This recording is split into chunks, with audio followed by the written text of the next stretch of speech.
Let's go to LiveCopter 3 over a chase, and it involves a motorcycle going at a high speed rate there. This is westbound Highway 50, Sacramento County, close to Howe Avenue. You can see where some of the construction there at Fix 50 is still going on, so it's a big slowdown there. So this makes this extremely dangerous for somebody weaving in and out of traffic like that. So again, we're following that person right now, and we are working to find out exactly what precipitated this chase, and I'm suspecting that because it's on that road there that, well, it could either be CHP or it could be local authorities. Yeah, absolutely. And as this person is going westbound 50, as you mentioned, Golston, this is right where a lot of the lanes block off and they break off into, single lanes. And you can see how close that person is going in between the barriers there. This is also quickly approaching the WX portion of the Fix 50 part. If we could zoom out a little bit to give us some perspective. But this is already a dangerous area to drive in, let alone with a chase going on. And this is a situation where it would be hard for officers, because there aren't, multiple lanes for them to be able to maneuver around cars and chase this person. Right. So what I'm assuming, will be doing, it just stands to reason that they, like us, are monitoring where this person is, and they are radioing ahead, calling ahead, and putting in some assets in the front of where they think this will go to try to stop them somewhere else down the road. Again, we just picked this up a few minutes ago, and this motorcycle driver has been just speeding along 50, but as that person is getting closer into town, you can see how just the complexion of the traffic has changed, where there's not a lot of areas where the motorcycle can go, as it still is kind of splitting lanes there, weaving in and out of traffic. Again, slowing down considerably from how fast it was going just a couple of minutes ago. Yeah, just based on what I can see right here, Golston, already we're in the afternoon commute, so there are a lot of people out there on the roads, but, they will be following this not only from the air, but from the ground, so they're going to have to, call other officers that are ahead of the situation, because, farther east where we were following them, they just went down to just one lane, so that's pretty much impossible to follow them.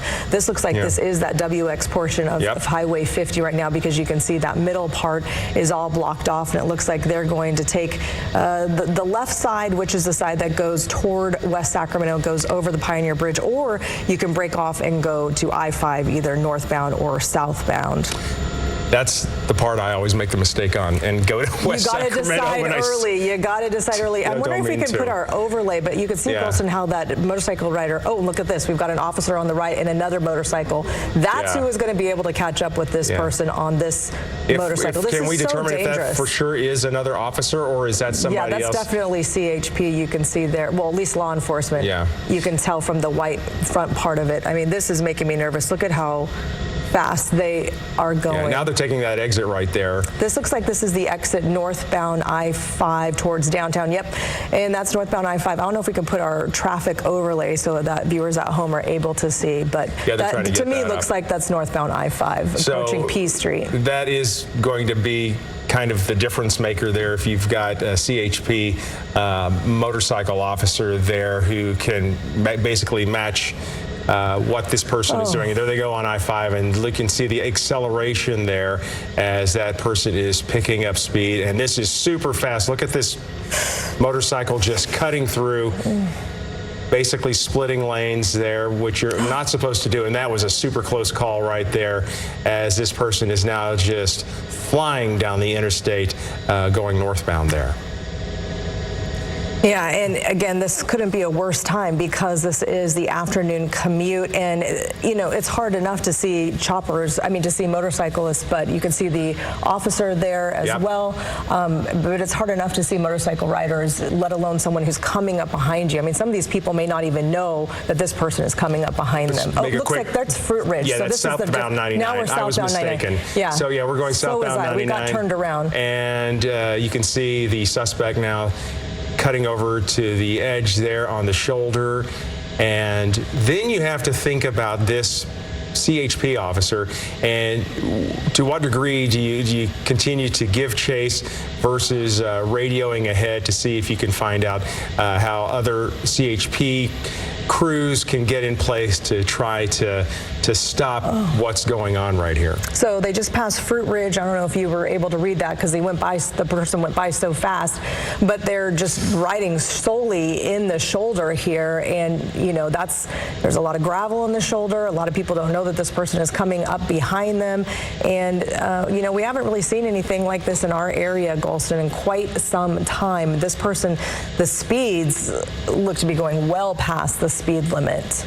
You know, maybe even double, because this isn't that much of traffic. People are probably going 50 miles per hour right now, at least 50, 60 miles per hour. So this person is probably going 80 maybe? Yeah, and they keep to the side there on the shoulder. It looked like they were about to exit right there.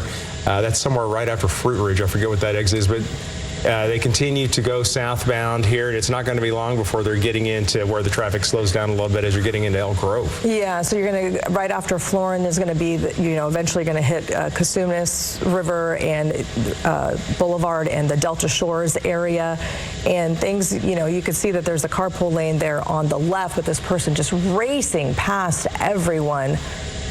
I wish we could put up our speedometer there on the screen, but our chopper pilot doing a great job of keeping this person in the view here because they are going so fast. So we know we at least saw one CHP officer on a motorcycle. There they are out of view there. You see it? All right, okay, so just to bring you back up to speed here, we've been following this now for the past 3 or 4 minutes. A person on a motorcycle, a suspect being chased right now. We're trying to determine why this person is running away from law enforcement. They have gone way over the speed limit on 50. There's the police officer right there on the left. They've been going way over the speed limit on 50, cutting by downtown, now going south on 99, continuing a high rate of speed, splitting lanes right there, getting over to the shoulder, looking like they're about to exit, then get back in the number 4 lane there, and continuing just this super, super dangerous chase.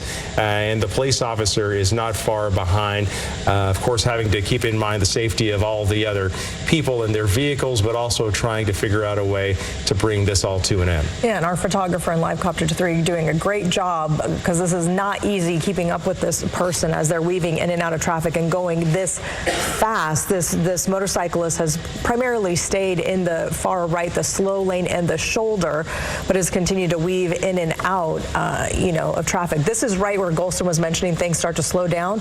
This is exactly where things start to slow down with traffic during the afternoon commute.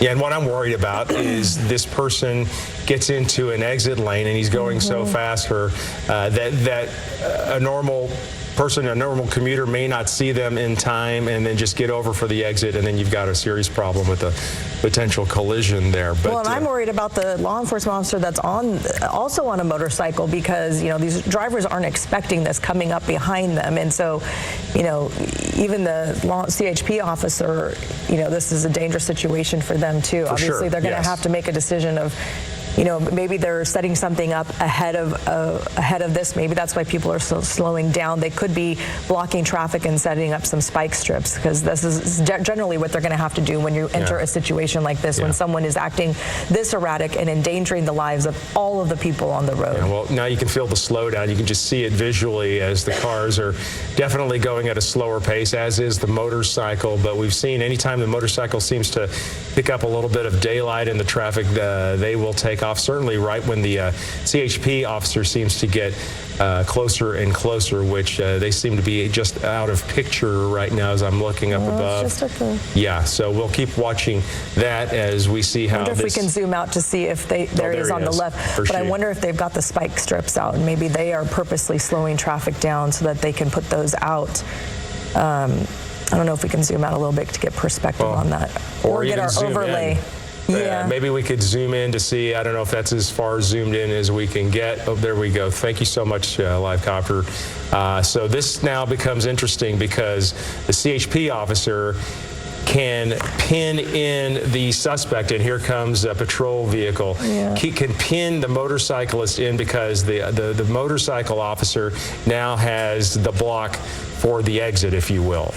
So now the motorcyclist can only go straight, and here they go, and I have no idea. You can't do a pit maneuver on a motorcycle, last I checked. You can't do a pit maneuver on a motorcycle, and also there's just so many people around.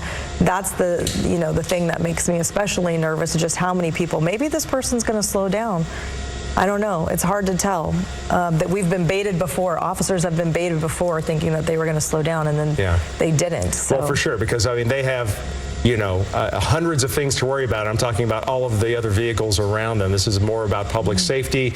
So yeah, they want to stop this suspect, but they also have to keep the safety of all of those truck drivers and the commuters and people getting home from school or wherever.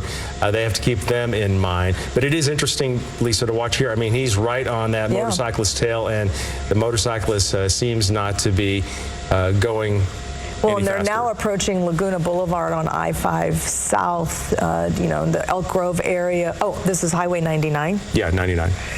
And we're approaching Laguna Boulevard on Highway 99, so 99 southbound. So we were really turned around earlier, but it was moving so fast, and we were watching it upside down.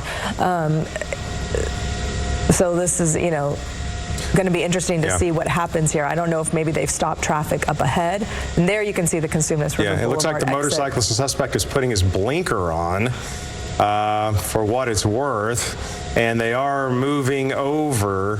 This person, well, maybe they're just going to pull over, and this may come to an end, which would be wonderful. But this is also an area where someone who is of the mind to try to get away from this, they could also take off down the exit or just continue down the road. But it looks like this could end in a good way. Hopefully. I mean, this will be a miracle if they're able to end this and no other cars or no other vehicles are involved in an accident or something, because that was really dangerous and that was terrifying to watch, frankly. They're approaching Elk Grove Boulevard, so they could be exiting Elk Grove Boulevard. It's really hard to say right now just because we're so zoomed in and we don't have our traffic overlay. But looks like this person is officially pulling over. And you can see they're blocking this person in. I have to wait and see what's going to happen. I'm hopeful. I would think that they would just ask the person to get off the bike, and then they'll do the old routine about taking the person into custody, detaining them.